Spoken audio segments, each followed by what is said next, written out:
Très bien. Comment peut-on utiliser la charrue? En fait, c'est peut-être le chariot le plus compliqué à utiliser. Tous les autres sont relativement simples, d'accord? D'abord, je vais vous montrer comment alterner entre deux modes, d'accord? Si on n'appuie pas sur Shift et qu'on recule, on peut utiliser le cheval, d'accord?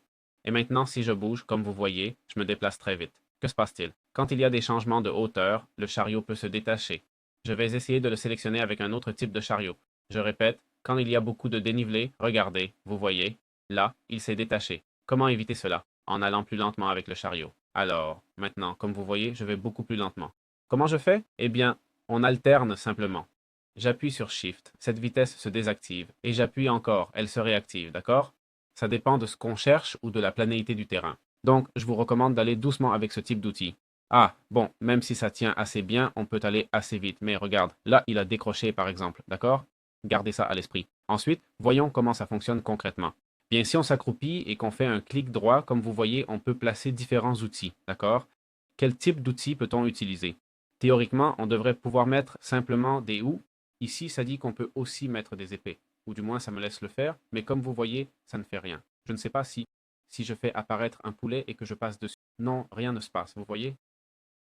Voilà, les épées ne fonctionnent pas. Ce qui fonctionne, ce sont les ou et les pelles. D'accord?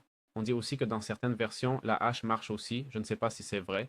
Mais bon, comme vous voyez, la pelle transforme le chemin en sentier et la houe le laboure. D'accord? La hache ne semble rien faire. D'accord?